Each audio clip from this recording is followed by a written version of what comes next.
Alhamdulillah ya. Jadi kalau seandainya yang didahulukan oleh Allah itu adalah sifat adilnya, kok saya jadi mikir surga itu akan sepi.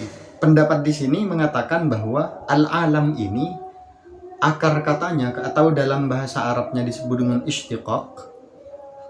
Akar katanya adalah dari alamah. Alamah ini adalah tanda-tanda.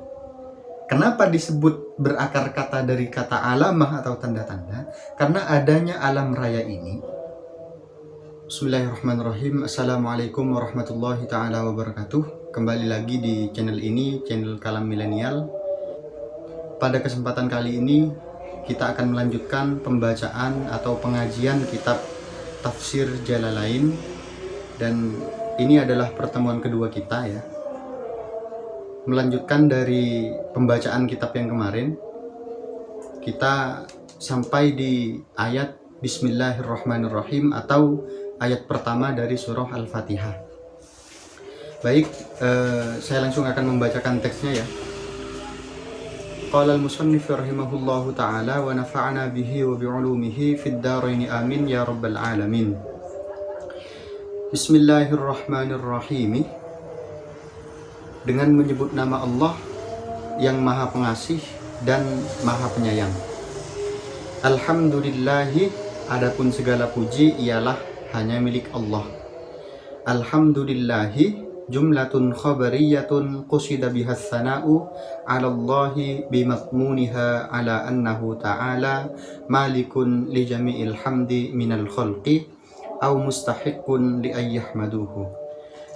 Ayat Alhamdulillah adalah jumlah khabariyah yang dimaksudkan atau ditujukan untuk memuji Allah Subhanahu wa ta'ala dengan muatan jumlah tersebut bahwa sesungguhnya Allah ta'ala ialah pemilik seluruh pujian dari makhluk, atau Allah juga berhak untuk dipuji oleh makhluk. Jadi di dalam Alhamdulillah ini mengandung sebuah pujian atau as-sana kepada Allah Subhanahu wa ta'ala. Di dalam bahasa Arab, kata pujian ini terdapat beberapa kata. Ada yang menggunakan alhamdu, ada yang menggunakan al-madhu, ada yang menggunakan as-sana, asyukur dan lain sebagainya. Pokoknya di bahasa Arab itu banyak ya terkait pujian ini. Kemudian apa yang membedakan kata alhamdu dengan as-sana, asyukur dan lain sebagainya, sedangkan maknanya sama-sama memuji? Perbedaannya adalah secara garis besar, alhamdu ini merupakan sebuah pujian kepada orang atau kepada zat ya, yang dibahasakan menjadi duna sabiqi ihsanin.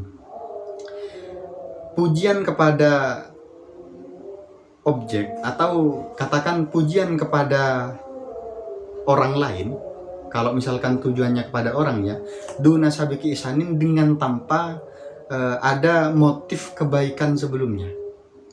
Maksudnya apa? Jadi secara tabiat atau karakter dasar manusia itu adalah ketika kita mendapatkan perlakuan baik dari orang lain, maka kita cenderung untuk memuji orang itu. Ini sudah menjadi karakter manusia ya. Nah, ketika kita memuji orang lain kok ada embel-embel atau ada motivasi dari kebaikan-kebaikan sebelumnya, maka ini yang dalam bahasa Arab disebut dengan al-madhu, as-sana, asyukur dan lain sebagainya. Berbeda dengan alhamdu. Kalau alhamdu ini kita memuji kepada, katakan memuji kepada Allah, walaupun seandainya Allah itu tidak memberikan kebaikan kepada kita, Allah itu juga tetap berhak untuk dipuji. Kenapa? Karena Allah itu adalah Tuhan semesta alam. Jadi seandainya Allah itu tidak memberikan kebaikan, misalnya kepada makhluk, itu Allah tetap mendapatkan hak untuk dipuji. Nah, di sini makna dari kata alhamdulillah. Alhamdulillah ini adalah jumlah khabariyah. Di dalam nahwu, jumlah khabariyah itu adalah susunan dari mubtada dan khabar yang dimaksudkan untuk memuji kepada Allah. Maksud dari alhamdu ini adalah Allah itu pemilik semua pujian hamba. Jadi pujian-pujian yang bersifat hakiki atau hakikat dari pujian yang sesungguhnya itu hanyalah milik Allah Subhanahu wa taala. Dan juga Allah berhak untuk dipuji. Kemudian saya lanjutkan membaca teksnya ya. Wallahu alamun 'alal ma'budi bihaqqin.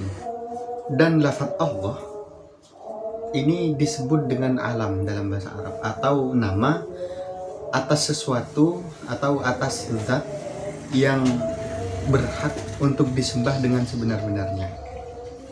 Jadi kata Allah ini derivasinya atau akar katanya dari kata ilah.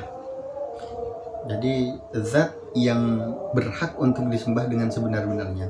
Bahkan ada sebuah riwayat ya, wallahu a'lam, bahwa Shahibul Jurumiyah itu masuk surga lantaran mengatakan di dalam salah satu karyanya bahwa a'raful ma'arif huwa lafzul jalalah, bahwa yang paling makrifah dari isim makrifah itu adalah lafzul jalalah atau lafaz Allah Ta'ala.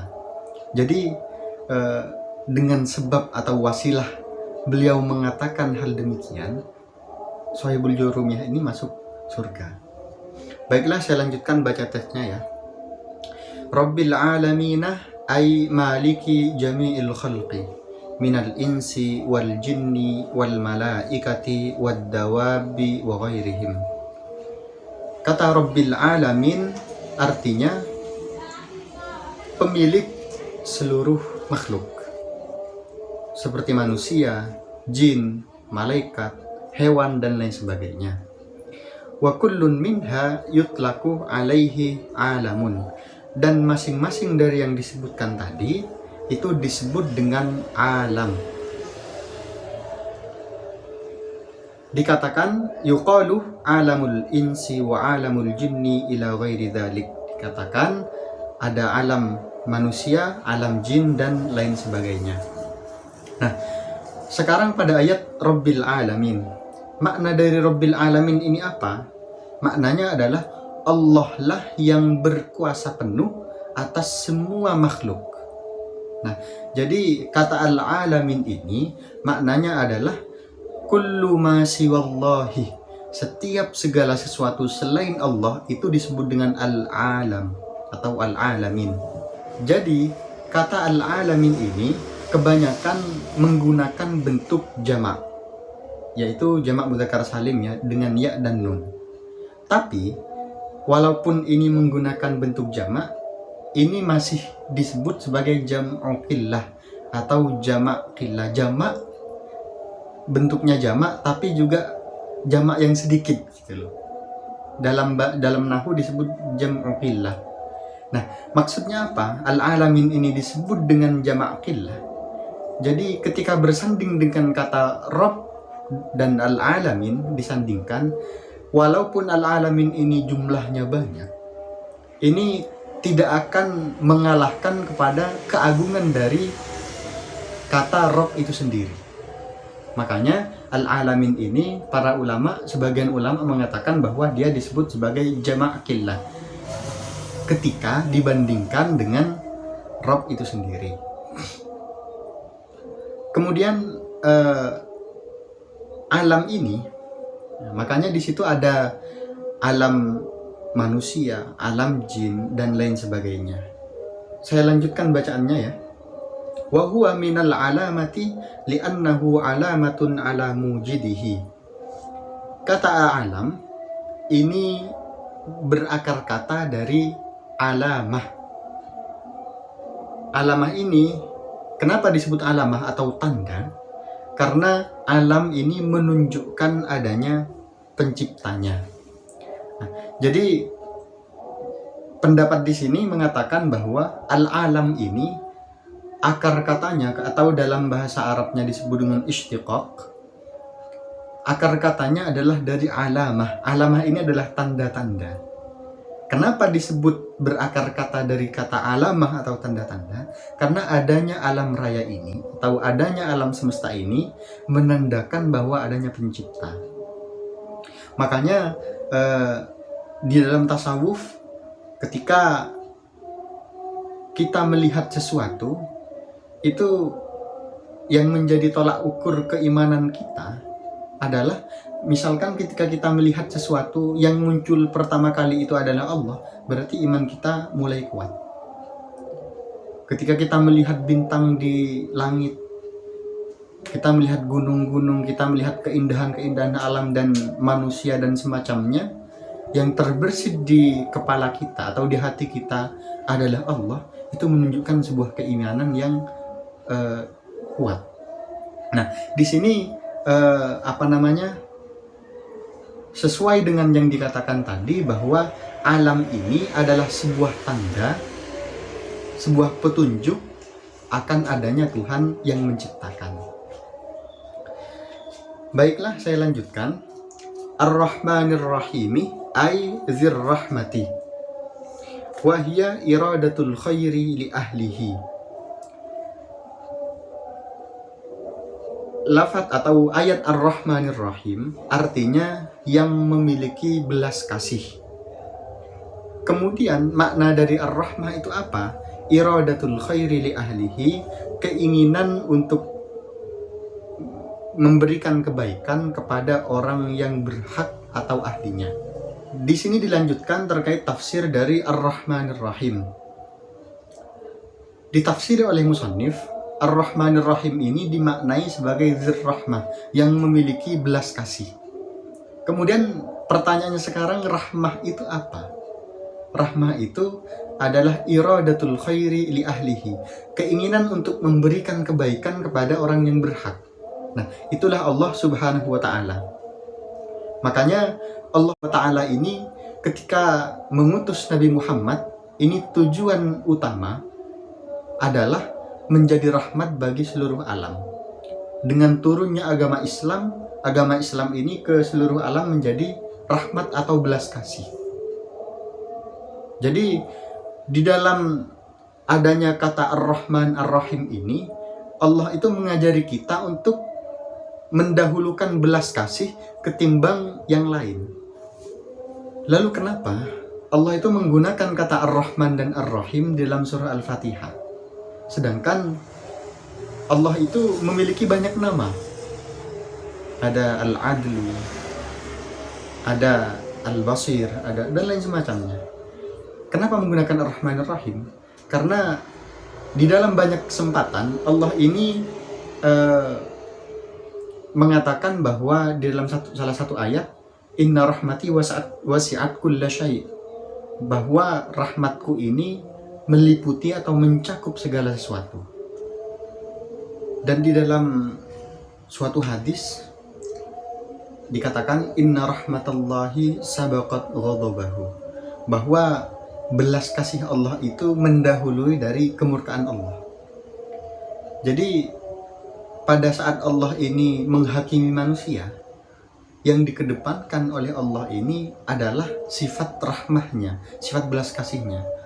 Alhamdulillah ya. Jadi kalau seandainya yang didahulukan oleh Allah itu adalah sifat adilnya, kok saya jadi mikir surga itu akan sepi.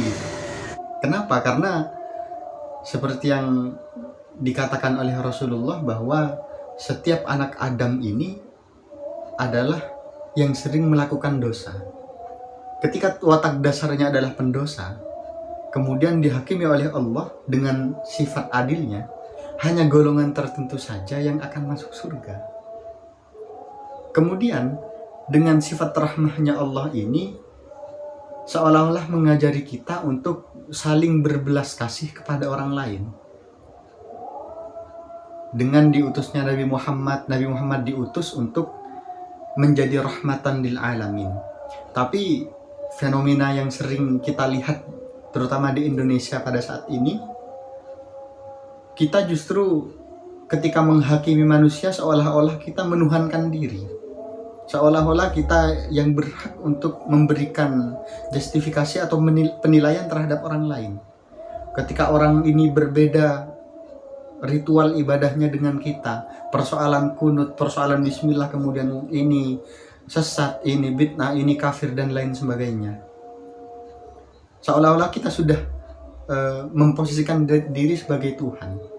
Kalau pada awalnya Allah itu mengutus Nabi Muhammad itu sebagai rahmatan lil alamin, tapi kok kenyataannya yang justru terjadi belakangan ini adalah Islam yang marahan lil alamin.